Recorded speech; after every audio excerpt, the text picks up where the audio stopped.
Assalamualaikum warahmatullahi wabarakatuh. Jumpa lagi pada pembelajaran jarak jauh Link and Match dengan Komatsu Indonesia. Pada pertemuan sebelumnya kita sudah belajar mengenai produk knowledge. Untuk pertemuan kali ini ada dua pokok bahasan utama, yaitu PHBS coronavirus dan Basic Safety atau KYT. Bisa disebut juga Kiken Yoji Training. Langsung saja untuk pertemuan kali ini kita masuk ke pembelajaran yang pertama, yaitu PHBS coronavirus atau COVID-19. Yang pertama, apa itu COVID-19? Bagaimana penanggulangan terhadap COVID-19? Bagaimana penanganan terhadap COVID-19? Setelah mempelajari bahan pelajaran hari ini, peserta memahami pencegahan COVID-19 melalui satu, yaitu perilaku hidup bersih dan sehat atau PHBS. Yang kedua, pencegahan COVID-19 berbasis protokol kesehatan. Yang ketiga yaitu 8 fungsi keluarga. Yang keempat adalah aktivitas di dalam rumah selama masa karantina. Sesi pertama, PHBS coronavirus.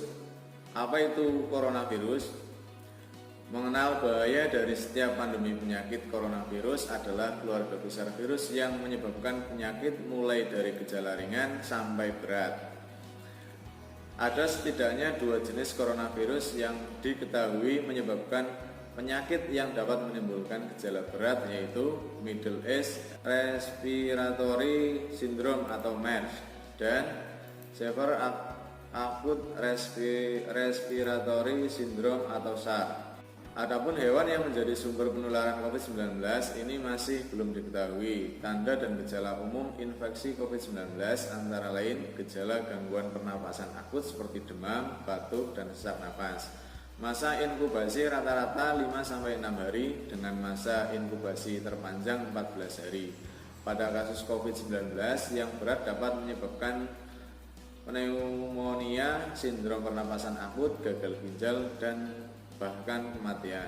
Tanda-tanda dan gejala klinis yang dilaporkan pada sebagian besar kasus adalah demam, dengan beberapa kasus mengalami kesulitan bernapas, dan hasil rongsen menunjukkan infiltran pneumonia luas di kedua paru. Jenis-jenis terduga coronavirus bisa membedakan tingkat penderita corona. Definisi yang dipergunakan dalam penanganan corona: 1. Pasien dalam pengawasan atau sering disebut PDP, yaitu orang dengan infeksi saluran pernapasan akut atau ISPA, yaitu demam kurang lebih sekitar 30,3 derajat Celcius atau riwayat demam disertai salah satu gejala atau tanda penyakit pernapasan seperti batuk atau sesak nafas, sakit tenggorokan, pilek, pneumonia ringan hingga berat, dan tidak ada penyebab lain berdasarkan gambaran klinis yang meyakinkan, dan pada 14 hari terakhir sebelum timbul gejala memiliki riwayat perjalanan atau tinggal di negara atau wilayah yang melaporkan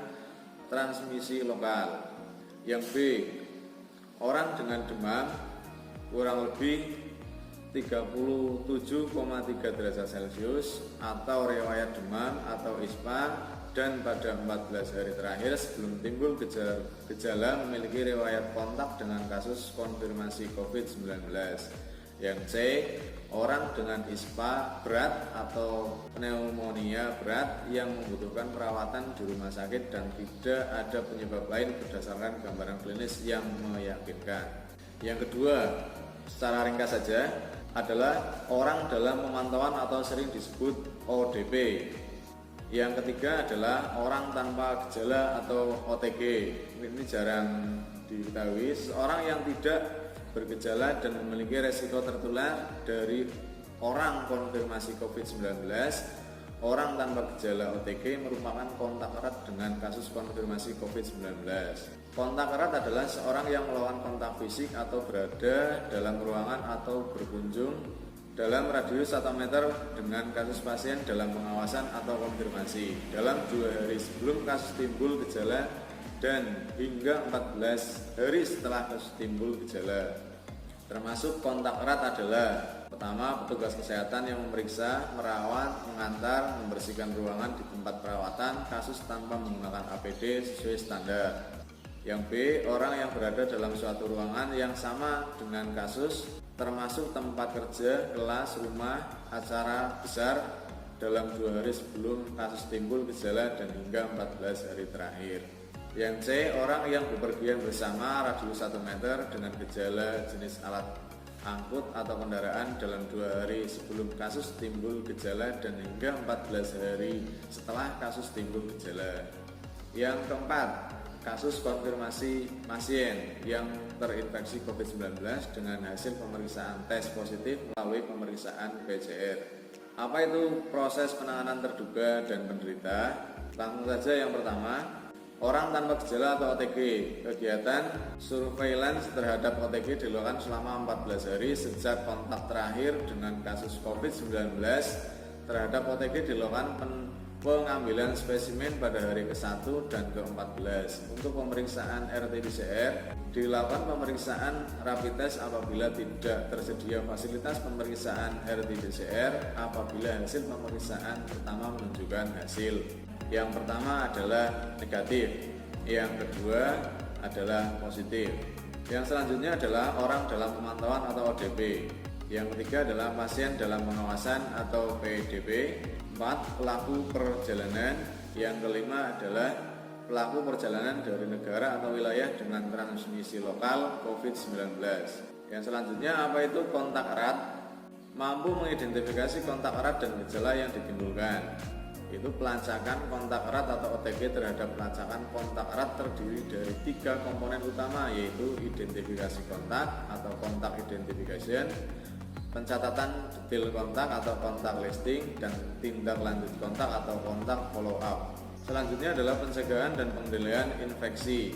Memahami pola pencegahan dan pengendalian infeksi secara tepat. Berdasarkan bukti yang tersedia, COVID-19 ditularkan melalui kontak dekat dan droplet, bukan melalui transmisi udara. Orang-orang yang paling berisiko terinfeksi adalah mereka yang berhubungan dekat dengan pasien COVID-19 atau yang merawat pasien COVID-19. Tindakan pencegahan dan mitigasi merupakan kunci penerapan di pelayanan kesehatan dan masyarakat. Langkah-langkah pencegahan paling efektif di masyarakat meliputi melakukan kebersihan tangan menggunakan hand sanitizer jika tangan tidak terlihat kotor, atau cuci tangan dengan sabun jika tangan terlihat kotor. Selanjutnya, menghindari menyentuh mata, hidung, dan mulut. Terapkan etika batuk dan bersin dengan menutup hidung dan mulut dengan lengan atas bagian dalam atau tisu, lalu buanglah tisu ke tempat sampah. Pakailah masker medis jika memiliki gejala pernapasan dan melakukan kebersihan tangan setelah membuang masker. Poin selanjutnya, menjaga jarak maksimal 1 meter dari orang yang mengalami gejala pernapasan, pencegahan dan pengendalian infeksi. Untuk isolasi di rumah, isolasi rumah dilakukan terhadap orang yang bergejala ringan dan tanpa kondisi penyerta seperti penyakit paru, jantung, ginjal, dan kondisi imunokompromisif. Tindakan ini dapat dilakukan pada PDP, ODP, dan kontak erat. Pasien dirawat di rumah, yaitu perawatan rawat inap tidak tersedia atau tidak aman. Berikut rekomendasi prosedur pencegahan dan pengendalian infeksi untuk isolasi di rumah. Yang pertama, tempatkan pasien atau orang dalam ruangan tersendiri yang memiliki ventilasi yang baik atau memiliki jendela terbuka atau pintu terbuka. Poin yang selanjutnya, batasi pergerakan dan minimalkan berbagai ruangan yang sama. Pastikan ruangan bersama seperti dapur, kamar mandi memiliki ventilasi yang baik. Yang selanjutnya, anggota keluarga yang lain sebaiknya tidur di kamar yang berbeda dan jika tidak memungkinkan, maka jaga jarak minimal 1 meter dari pasien atau tidur di tempat tidur berbeda. Perilaku hidup bersih dan sehat dalam pencegahan COVID-19. Latar belakang.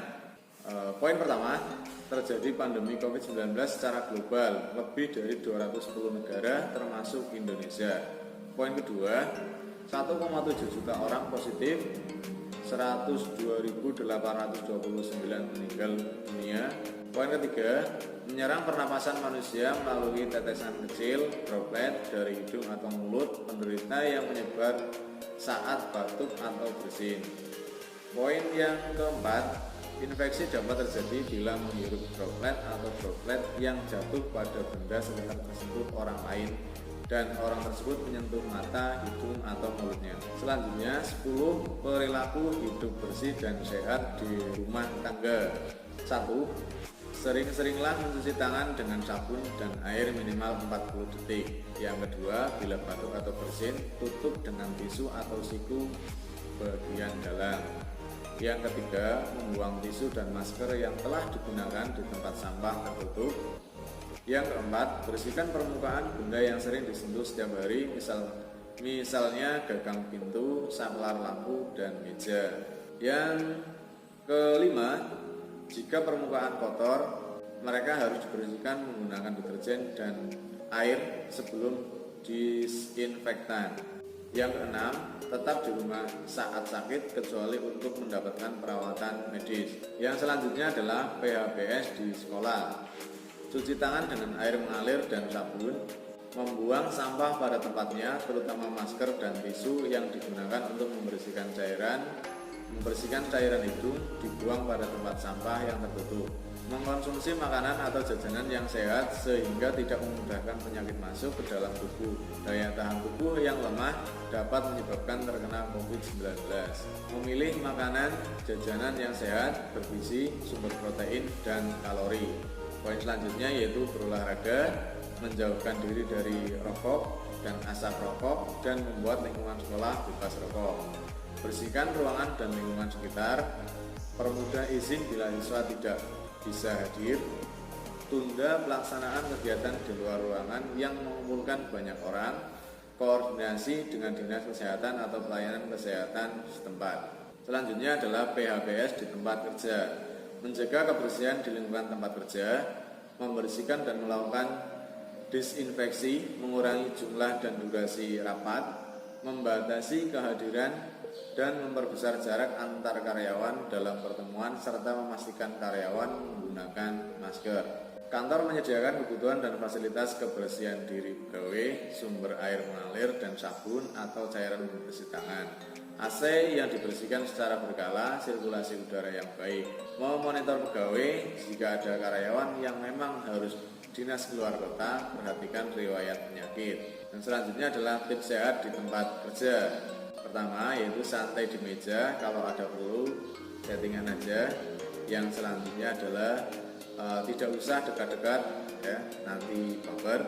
Kurangi bepergian ke luar kota, bawa bekal dari rumah lebih irit, pergi lebih awal biar tidak dempetan. Yang selanjutnya adalah tidak perlu gathering atau yang tidak penting. Yang selanjutnya yaitu apa itu social distancing. Yang pertama adalah jauhi kerumunan, yang kedua kerja, belajar, dan ibadah di rumah. 3. Minimalisir bersentuhan dan berdekatan dengan orang lain. Yang keempat, usahakan berjemur matahari di teras rumah. Yang kelima, pastikan sirkulasi udara baik sehingga terhindar dari ruangan lembab. Yang keenam adalah tunda kegiatan massal seperti arisan, reuni, dan sebagainya. Yang selanjutnya adalah protokol kesehatan. 1. Protokol isolasi sendiri. Yang kedua, protokol penanganan COVID-19, komunikasi publik, kesehatan, area dan transportasi publik, area institusi pendidikan, pintu wilayah masuk Indonesia, lingkup khusus pemerintahan. Yang ketiga, protokol pencegahan di tempat kerja. Yang keempat, protokol pencegahan di bidang keolahragaan. Kelima, protokol di tempat umum, area publik, transportasi, pasar, mas catering, restoran, sekolah, pesantren, masjid. Yang keenam, protokol repatriasi WNA yang suspek atau terpapar COVID-19. Yang ketujuh, protokol repatriasi WNA yang dirawat di RS oleh sebab penyakit lain. 8. Protokol pemulangan jenazah WNA yang positif COVID-19. Yang ke-9, protokol karantina, yaitu diri sendiri, rumah sakit, wilayah, dan isolasi mandiri. Rekomendasi standar untuk mencegah penyebaran infeksi adalah melalui 1. Cuci tangan secara teratur menggunakan sabun dan air bersih. 2. Menerapkan etika batuk dan bersin. 3. menghindari kontak secara langsung dengan ternak dan hewan liar. 4. Menghindari kontak dengan siapapun yang menunjukkan gejala penyakit pernapasan seperti batuk dan bersin. Cuci tangan pakai sabun atau CTPS secara teratur. 1. Setiap tangan kita kotor seperti mengetik, memegang uang, binatang, dan berkebun. 2. Setiap menceboki bayi atau anak. Yang ketiga, setelah bab dan BAB atau buang air kecil dan buang air besar. Yang keempat, sebelum menyusui bayi. Kelima, sebelum makan dan menyuapi anak.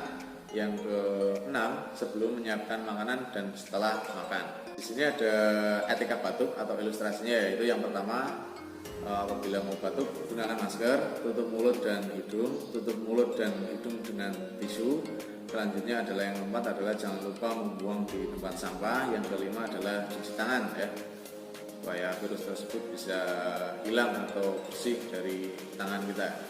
Ya, inilah materi dari PHBS coronavirus atau COVID-19.